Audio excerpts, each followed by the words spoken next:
함께 읽은 이 시편 39편 분이엘 특별 새벽 기도회 때문에 이제 한 주간 다른 본문을 가지고 하다가 다시 이제 시편 39편으로 왔는데 먼저 이 39편은 여러분 성경책에도 나와 있듯이 여두둔 형식으로 부르는 노래, 다윗이 쓴 시고요.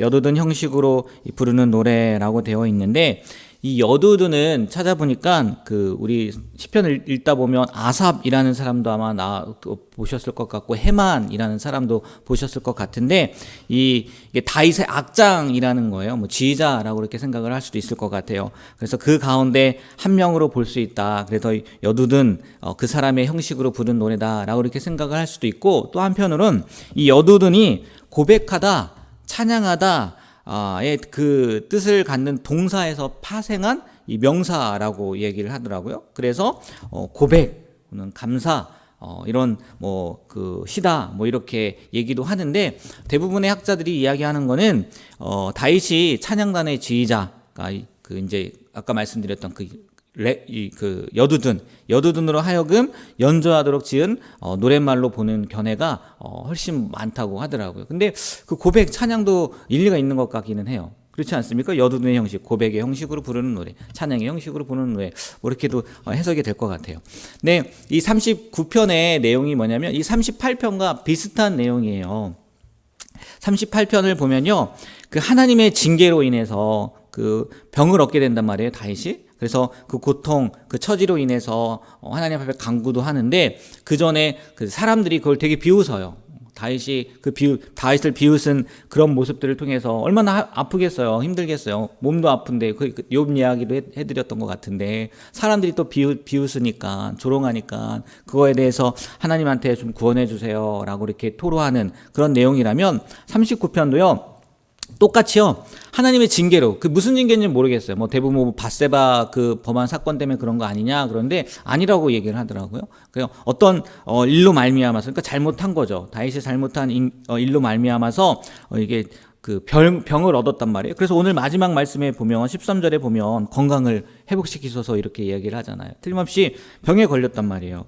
근데 이 39편은 똑같이 대적들도 조롱하고 그런 부분들도 있지만, 뭐가 좀 강조가 되어 있냐면, 인생의 무상함이 강조되어 있다는 거예요. 다윗이 하는 얘기들 보면, 좀 이따 말씀을 드리긴 하겠지만, 그래서 이 인생의 무상함을 토로하면서 하나님께 자신의 죄에 대한 용서와 구원을 호소하는 것, 이게 주 내용이라는 거죠. 그래서 38편과 39편의 큰 차이라고 하면은, 이 조롱들의 대적들의 조롱 때문에 하나님 힘듭니다, 구원해 주세요, 이런 것이 38편에 크다면, 39편에는 인생의 무상함을 좀 더 강조했다라고 이야기를 해요. 왜 무상함을 강조했는지는 조금 뒤에 말씀을 드릴게요.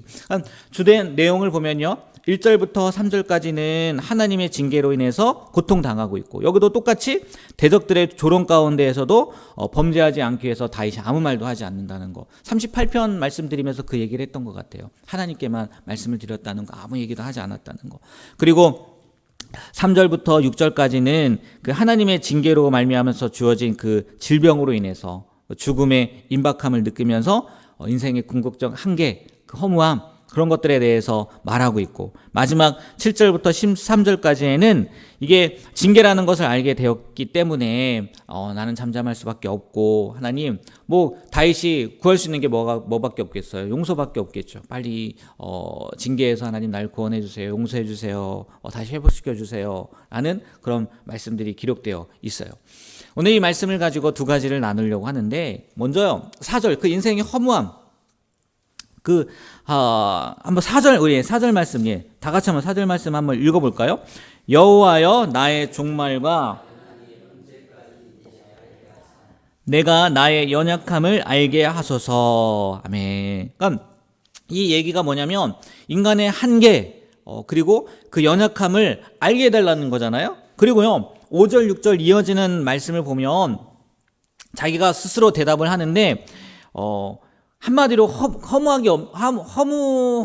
존재라는 거, 인간은. 그래서요, 5절, 6절 말씀 내용 가운데 보면 인생을요, 한 뼘 길이, 네, 찾으셨나요? 한 뼘 길이로 하고요, 주 앞에 없는 것이라는 표현도 나오고요, 또 허사라는 표현도 나오고, 그림자, 금방 사라진다는 거죠. 그리고 헛된 일이라는 표현을 사용하고 있다는 거예요. 그러면요, 다윗이요, 여기서 그 곡심한 고통 가운데에서 깨닫게 된 게 뭐냐면 인생의 허무함이란 말이에요.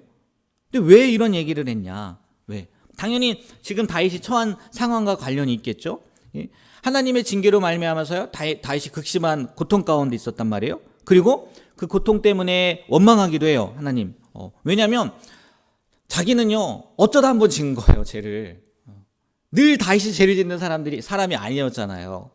무슨 일인지는 모르겠지만, 우리가 그 성경에 나와 있는 것도 손에 꼽지 않습니까? 그 밧세바 사건이랑 그 인구수 조사하는 거, 이게 손에 꼽잖아요.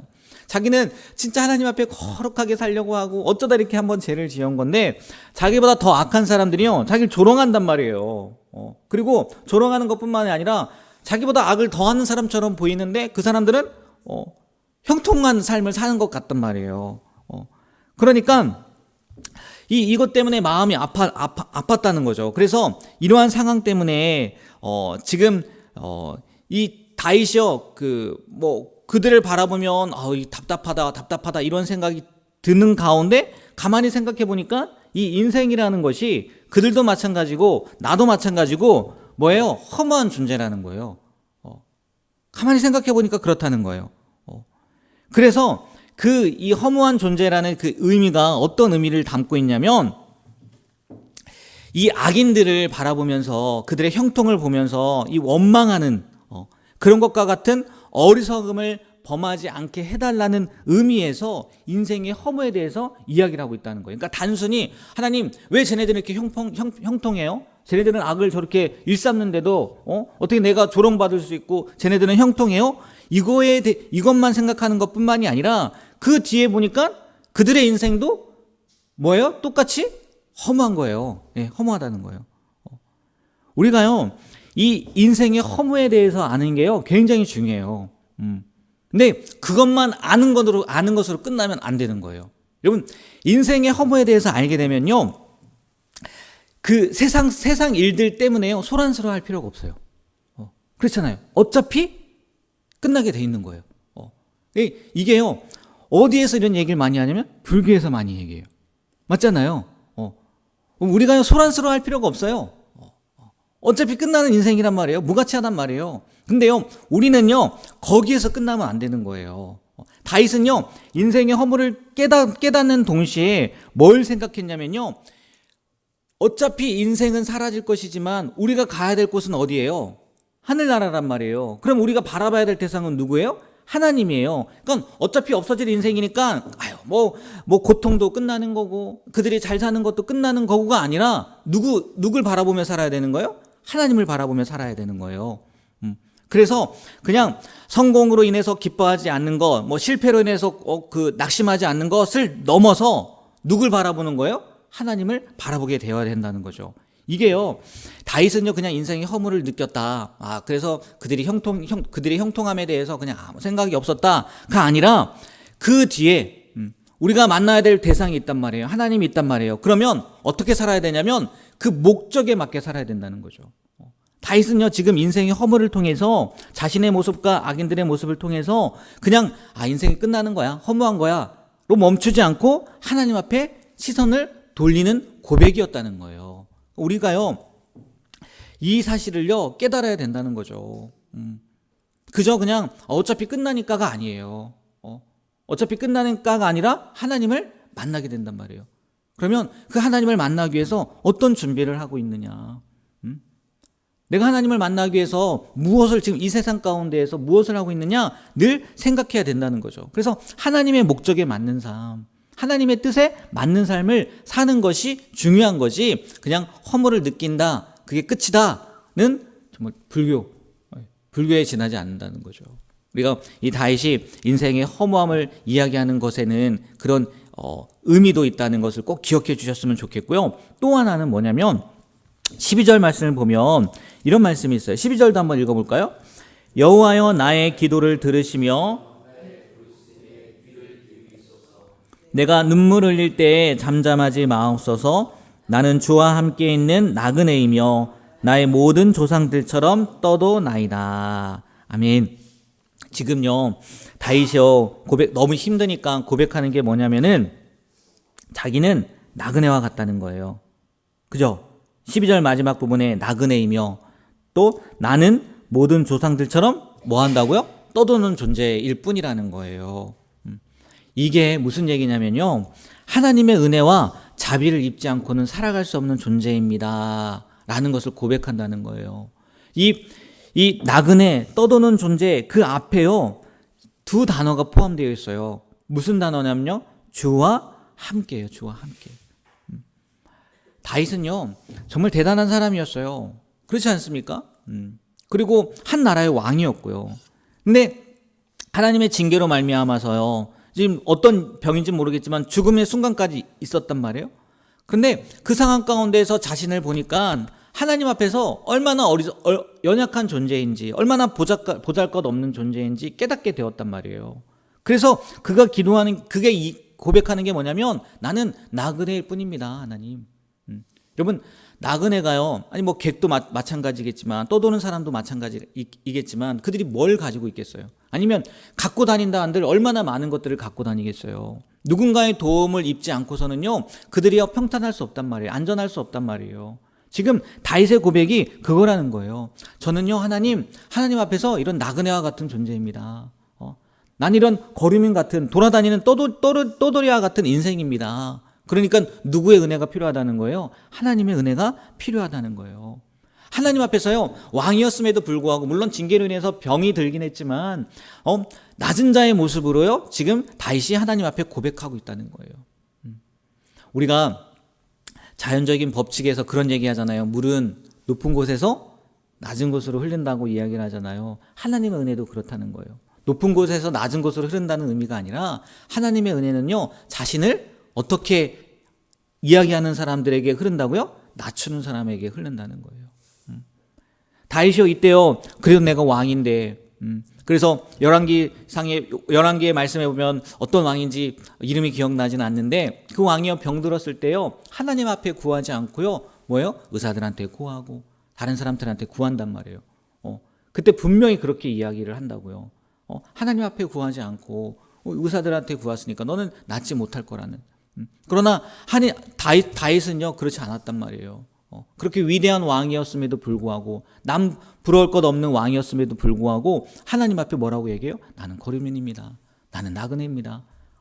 하나님의 은혜가 없이는 살 수 없는 존재입니다. 그렇게 자신을 낮추었다는 거죠. 당연히 하나님께서요, 자신을 낮추는 이 다윗에게 은혜를 베푸십니까? 베푸시지 않습니까? 베푸시죠. 나음 받죠. 고침 받죠.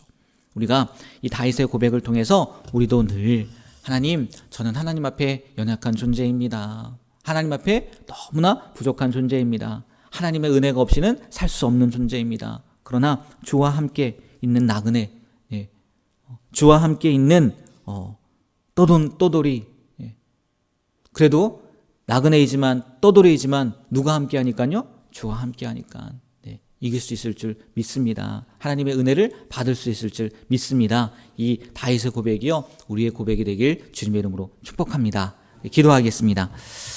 하나님, 우리도 인생이 허무하다는 것 압니다. 그러나 우리에게는 그것이 끝이 아니라 영원한 하늘나라, 또 다시 만날 하나님이 계시다는 것도 압니다. 허무만 느끼는 것이 아니라 우리가 이 허무한 인생 가운데에서 어떠한 모습으로 살아가야 되는지 깨닫게 하시고, 하나님의 목적에 부합하는 삶, 하나님의 뜻에 합당한 삶을 살아가게 하여 주시옵소서. 그런 삶을 사는 가운데에도 우리가 때론 연약해서 넘어지기도 하고 또 쓰러지기도 합니다. 그때 오늘 다윗의 고백처럼, 하나님, 나는 하나님의 은혜 없이는 살 수 없는 존재입니다. 하나님이 나와 함께 하심을 믿는데 하나님 날 건져주시고 날 고쳐주시고 은혜를 베풀어 주시옵소서. 이렇게 날마다 하나님의 은혜를 구함으로 그 은혜를 누리는 삶을 살아가는 우리가 되게 하여 주시옵소서. 오늘도 주님께서 주신 귀한 하루를 살아갑니다. 믿음에 부합하는 삶, 하나님의 뜻에 맞는 삶, 하나님의 은혜를 충만히 누리는 삶이 되게 하여 주시옵소서. 예수님의 이름으로 기도합니다. 아멘.